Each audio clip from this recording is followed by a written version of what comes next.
Welcome to Vermonters in Business, where we highlight some of the very best business leaders in our state and the amazing things they're doing in their communities. People of Vermont, welcome to Vermonters in Business, where our mission is to highlight the businesses and business leaders in our state. They're doing amazing work in both of their careers and their communities.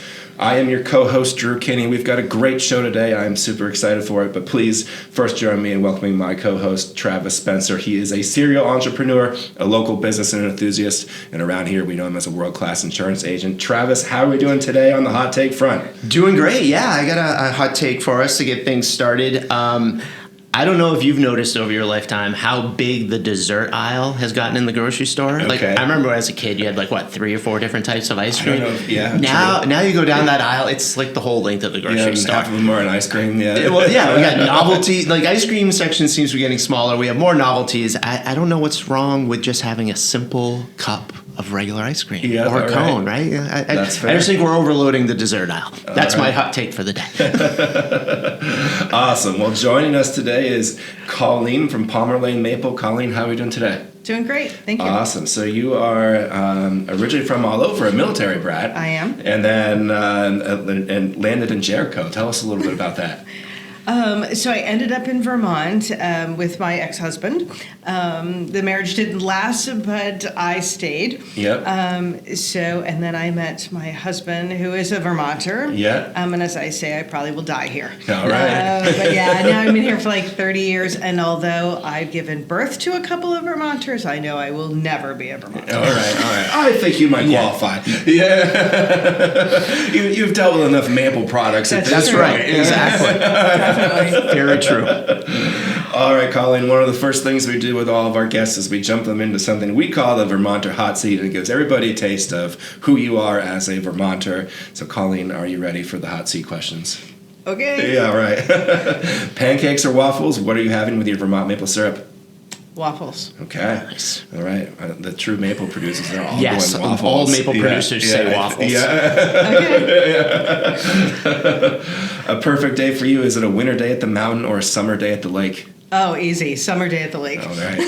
All right. I like it. It's definitely that time of year, too, where we're all waiting for it. Yes. It's your birthday dinner. You can go to any restaurant in the state. Where are you headed? Oh, my goodness. I don't know if I have any one. I do like to try different places. I grew up all over, so I'm always looking for something new, but I always like things that are a bit different, a bit eclectic. Okay. So the cookie cutter places would not be your cup one. of tea. Yeah. So definitely something local, and probably something on the high end because it's my birthday. That's right. You've earned it. I like it. Yeah. So we're trying something new and fancy. I like it. Yes, definitely. Yeah. All right. This one, I think it'll be a pretty simple answer, but what is your creemee order and from where? It's funny because people ask us if we've tried other places, and so the answer is yes and no. Yeah. So sometimes we're out and about and we'll try it, and other times we're like, oh my God, we can't even leave. I can't even go to dinner or make dinner, let alone go try someplace else. Yeah. But at least with ours, it's maple with maple sprinkles. All right, I like it. That's the go-to one. Yeah, I have to imagine you can hardly look at a creemee sometimes. Well, you were getting a lot of praise yesterday because we did five interviews, and on that question, 3 people picked a maple creemee at Palmer Lane Maple. Oh, wow! Thank you. Yes. Thank you. That's and we great. had a guest that even used one of the trucks and was a huge fan of it. Yeah, they had the truck at their wedding. Yeah. Yes, we have 2 of those. Yes. All right. Well, we're kind of prematurely jumping into it, but Travis, let's slide in and talk about some Palmer Lane Maple stuff. Yeah, Colleen, let's start easy. Who's Palmer Lane Maple? What do you guys do? So Palmer Lane Maple started in 2008. We started as a wholesale company doing maple candy. So I made thousands of pounds of maple candy a year, and we distributed them throughout the state to small mom and pop places. And then in 2012, we saw this old farmhouse in Jericho. So we bought that with the hope that we would just have a little maple store. Mm-hmm. So you could come in and buy maple candy and maple syrup. And that quickly transformed into creamees. Yep. So creamees were never, ever part of the plan, ever. We opened at the very end of 12. We just wanted to get through the first 30 days, which was December, and people kept coming in asking about creamees. And we're like, it's December, like, it's Christmas, it's Hanukkah, don't you have a tree to get and presents to buy? Right. But they kept asking. And so, as my husband would say, he went from saying, no, we're not going to do that, to maybe, and then definitely, yes, we're doing that. Yep. So then we started doing creamees in March of 13. Okay. We started with one machine and one flavor. And now we've morphed into how many machines? We run 4 in the store at any given time. Oh, wow. During the summer, we run 2 trucks. And so that's how Palmer Lane Maple now seems to be more in the creamy business. Yeah. So how did we can skip to the trucks right away. How did that start? Like, what was the process? What was the light bulb moment? Like, wow, we should do a truck. So, it kind of goes back to people have said to us over the years, how did you guys do this? And how did you guys do that? So one thing we've done is listen to our customers. Yeah. So like I said a few minutes ago, people kept coming in and asking us about creamies.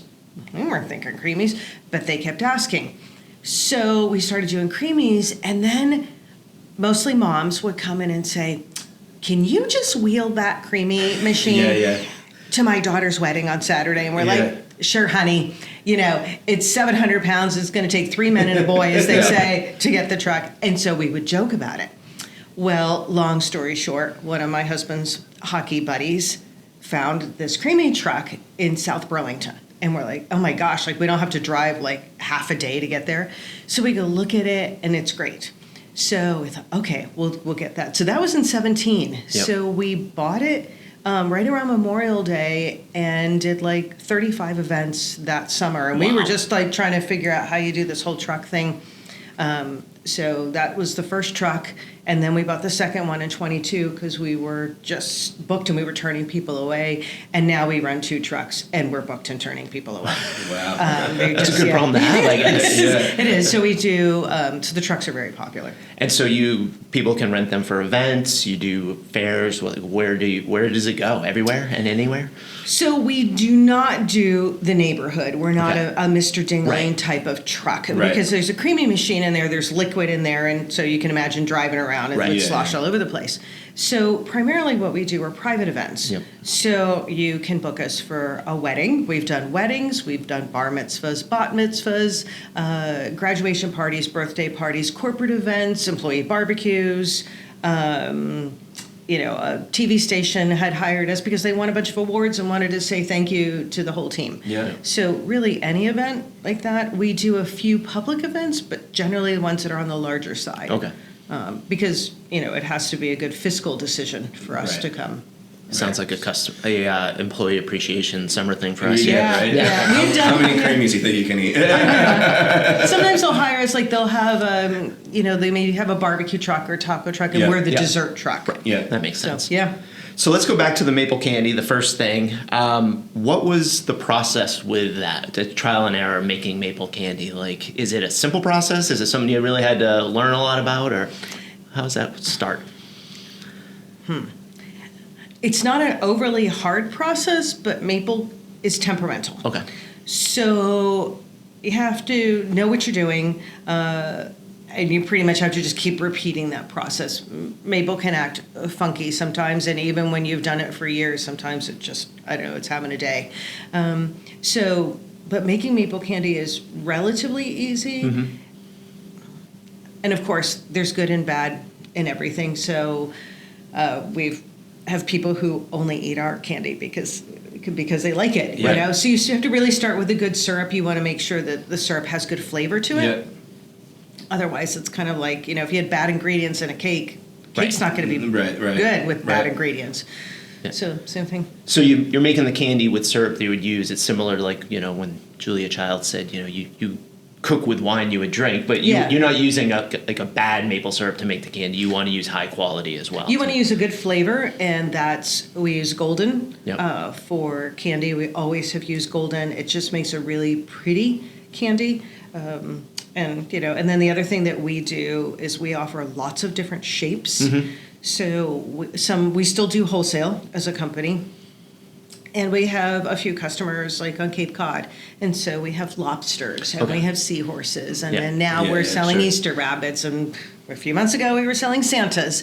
And those are just really cute. And it's not only is maple candy very nostalgic, for some people with dietary issues, it's something that they can eat. Yep. It doesn't have dye in it. There's no extra sugar. There's no dairy. Right. So. That makes sense. Well, Kinney Insurance is a family-owned business, and I know you guys are a family-owned business. Want to tell us a little bit more about your family and who helps with the operation? So my family is just growing up. So we have 2 daughters. Olivia is our oldest daughter. She will be 23 soon. All right. She graduated from UVM in 22, and she started working for us shortly after that. Yeah. She does all our social media, which is greatly improved since she's came on board. So all of that with the Facebook and Instagram is thanks to her. And she also manages both the trucks. So all the inquiries, the contracts, dealing with the bridezillas and the moms and the wedding planners, she does all of that. So that's Olivia's role. Yep. And then her sister Julia is our youngest.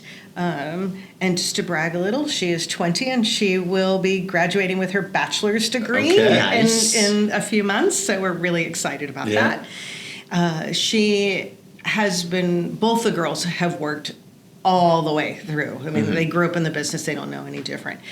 Julia runs one of the trucks in the summer. So on any given Saturday, Olivia's in one truck, Julia's in the other truck, and they're in different directions, and we kind of give them a wave. And Julia has run the trucks since we got the first one in 17. She was too young to drive it, but she would load it up, and then she'd tell her dad, okay, let's go, we got to leave at 5 o'clock, we got to be here at 6, and she would manage the whole thing, even though she couldn't drive it. Now she can drive it. Yes.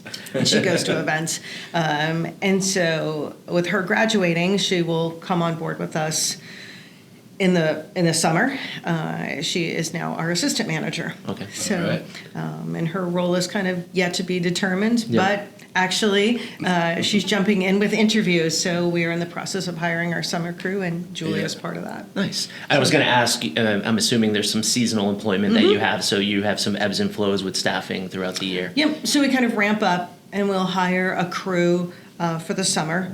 And then, of course, the crew goes back to school, high school and college. And then, our business kind of dwindles there, so we can manage it with just a few people. And then, of course, we kind of ramp up. So it's the typical bell curve. Yep. So right now, as the weather is getting warmer. Right. Fingers crossed. That, we'll start ramping up with crew. So we're interviewing and then we train. And so by the time that school lets out, then our crew is fully trained. Got it. Now, you talked earlier about the reason you got into creamees was because of the consumer, the demand. What in your time in being in the store and having the retail operation open, have you seen the consumers change their appetite for things, or any trends that you're noticing in the business over the time from when you opened to now with how consumers are handling things or what they're wanting? I think it's so funny that Vermonters love their ice cream. Yep. Because we will do ice cream in the winter. We do it one weekend a month. Yeah. So we'll do Thanksgiving and we'll do Christmas. And you think that I don't know, all the bells and whistles have gone off. They're all excited and they'll roll in. And so that has always been funny to me, that they come in with the hat and the coat. Coats, the hat, the coat, the mittens. They come in, they take it all off. They get their ice cream, put all of it back on and go outside, and they're as happy as a clam, as they say. So I think that's kind of funny. And the other thing I've seen just probably more so in the creemee business, is some places are getting into these, for lack of a better word, a foo-foo kind of, correct, over the top. It's got this, that, and this. And so we've dabbled in that with terrible success. Yeah. People don't want it. We've done, we'll try to do something maybe around a holiday. If we offer this or that, and it sells, but not really for all the aggravation. Right. We have just found that people just really want it simple. Yeah. They want it simple, maybe some sprinkles on it. They also don't want to pay $12 for it. Right. So they want it simple, they want a fair price, and so for us, that has worked. I think the ice cream thing is a northern New England thing. I'm from Maine originally. I will eat ice cream any time of the year. So it might just be a northern New England. I mean, we're locked up inside anyway, so if it's cold, we might as well eat ice cream. Yeah, it doesn't seem to be as prevalent. I was in Florida a lot, like the past couple months, and I didn't even see the ice cream places, and I didn't see people eating them when the weather obviously was much nicer than here. That's funny. So. Jamie? No, I was just, it's been, we've had an interesting trend of folks that have been on the show for the past, few interviews, and a lot of them very similarly, kind of stumbled into something that's now a cornerstone of their business, by mistake. It was like all of a sudden it was like it's right in front of us, and eventually you just stop saying no, Right. and then it takes over, Yes. And so it's been kind of a fascinating thing to see that like the answer's sometimes just there, and you don't know it. Yeah, and people, again, they've said to us over the years, we've been interviewed, during the pandemic and the post-pandemic and for various reasons, and a lot of it is, how were you, successful in this or that, and a lot of it is we just listened to our customers. We took advantage of opportunities that were presented to us like this. And so, some things, like I said, not everything has worked. Right. We've had our share of failures, but obviously more successes than failures. And you're in a great location, and you mentioned, that one weekend in the winter and everyone comes out. Do you have a lot of tourist traffic in the summer and fall months? Like, do you see a big spike, or are the faces you see at the shop like locals and a lot of people that are repeat customers coming in? Both. Okay. So I sometimes feel like Cheers. If you remember the TV show Cheers, where everybody knows your name? And so I like that, and I try to do that. And I can tell you that I know somebody, and I may know 3 things about her, but don't ask me her last name. Not a clue. I don't know where she lives. And so we try to do that. Hey, George, how's it going? You having your... What do you mean you're having this today? George, you never get that. So trying to develop those relationships, I think, is important. We all like that. We like to feel appreciated. So we do have quite a few locals. But we also have quite a few tourists. Yesterday, I had a family in, and I'm like, they're from Florida. How did you find us? They were staying at Smugs, ate in Jeffersonville, wanted a creemee, and the person sent them to Jericho. And I was hilarious. like, wow, I thought they had lunch at JCAP because it's right down the road, and it's great. So... the other thing we have are great Google reviews, and people have told us that. So they come, and apparently there's a few people that have done little YouTube clips about, the 10 things you should do while you're in Vermont, and we're on that. Nice. So we see kind of a mix of that. We've also had great success with just word of mouth.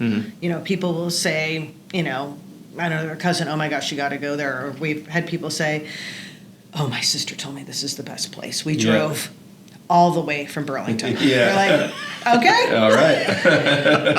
Thank you for coming. What can I get for you? Awesome. Oh, nice. When you look back, over the time, obviously you kind of have made adjustments and you listen to customers, but, a lot of our viewers and people that, listen to the show are business-oriented folks or thinking about getting started. Is there anything that you would have done differently in the early days that might have helped accelerate things, a little quicker, or, made things, go a little smoother?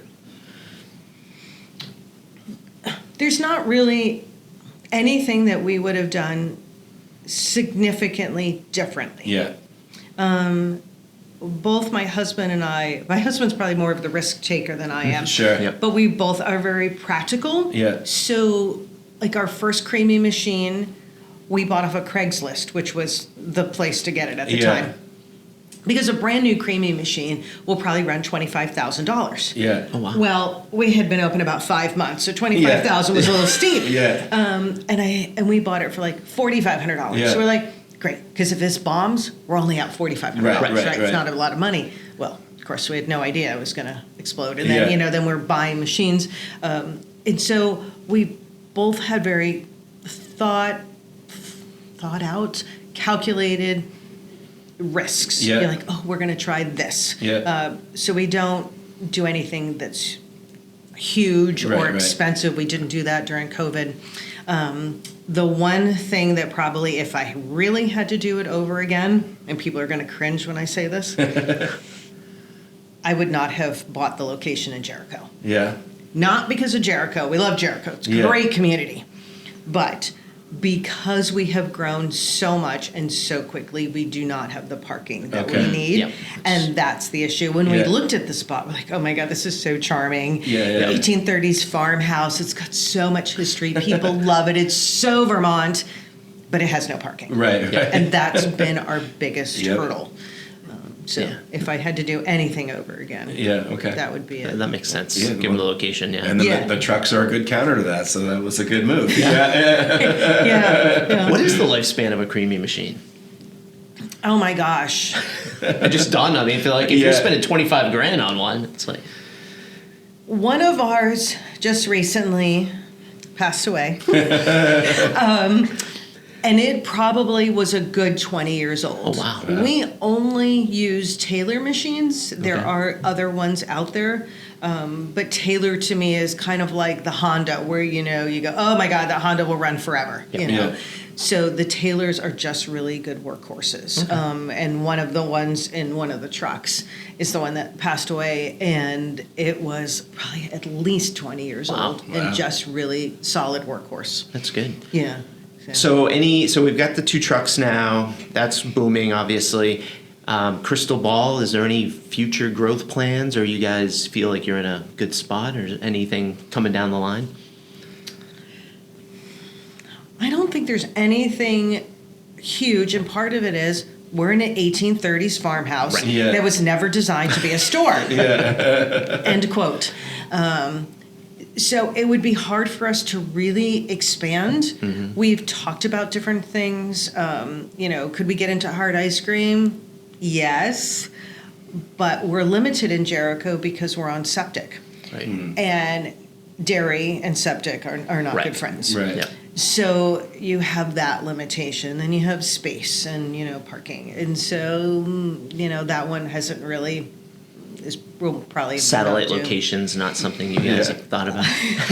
We've thought a lot about it. We've looked at different places, and just for various reasons, things just don't work out. So Yeah. I don't know if it's the universe saying, kind of shut up and be grateful, Right. stay where you Right, are, right. you're doing it really well here, or hang on, the right spot hasn't come to you yet. Yeah. So not sure where the universe is. And our girls are young, so are they going to take over the business? I don't know. Right.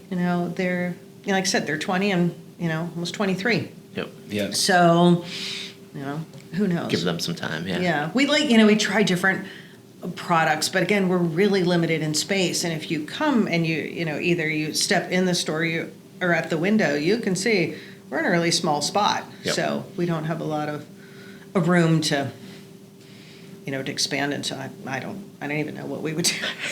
And some stuff, again, we've talked about a brownie sundae. Oh my God, wouldn't that be good? Yeah, we tried that once. It doesn't work. So Yeah. we're like, okay, so what else could we do? And nothing Yeah. has really come to mind. Yeah, keep it simple and it's working. Yeah. It is working. Like I said, there's summer days where like, oh boy, and I'll come into the crew and I said, hope you slept well. Yeah. I said, or you better put your skates on. It's going to be a busy one, Yeah. So we know it's coming. You've worked at the end of the day, I'm sure, on those summer days when Yeah. that lines up the Yeah. door. Yeah. Yeah. And, and there are times that the crew will be in the front and people said to me, well, you weren't there. And I'm like, oh, I was in the back. Yeah. I said, we're doing stuff in the back to make these guys look good. Yeah. So you're just seeing, the Hannah and the Sally and the Sadie, Right, right? right, And they're right. like, yeah, but we're in the back making sure Yeah. that, Doing the heavy lifting. Fighting for our lives back there. Yeah. making sure that there's plenty of mix and that they have Yeah. cones and they have quarters and ones and, Yeah. just all that stuff. Exactly. So, yeah. Did you have anything else? This might be random. You probably might not even track it, but do you have a feel for how much maple syrup you guys go through? Barrels, Yeah. barrels and barrels of syrup because we use different types of syrup. Yeah. So I said, we use golden for the candy, and for cream because I Yeah. make the maple cream that we sell in the store. So we're going through quite a few barrels of that. The wholesale business is still pretty steady. We reduced it back in 2020, pre-pandemic, but it lined up really well. We decided to focus our energy into the retail. And then, of course, we use syrup on the darker side, for creamies. So that would probably have been a Paul question. Yeah. No. But it's probably, I don't know, I may be on the high side, a couple of dozen barrels. And we're talking like the 55-gallon barrels. Yeah. I think the thing that people will be fascinated because, I think a lot of times people don't envision maple syrup coming in sizes outside of that gallon jug. It's smaller. The fact that you can get a 55-gallon drum of this thing, or even some of the totes that are like 350 gallons, I think blows a lot of people's minds, especially if they're not familiar with the industry at all. Right. And if we did gallons, even gallons of creamy mix, we would laugh. We called places and said, do you have creamy mix? They go, yeah, we sell it in gallons. We're like, oh, thank you, goodbye. It's just... Our volumes have just increased so much. We kind of laugh because when we first started out, I'd order boxes of cones, and I'd order, all right, give me 3 dozen. And now I'm like, so can I get a pallet? Can you just give me a pallet? I can be done with it. And instead of a box ordering 6, you just order more because you swear that you blinked, you just ordered it last week and it's gone. That's a great feeling though. It's a good thing. It's That's just great.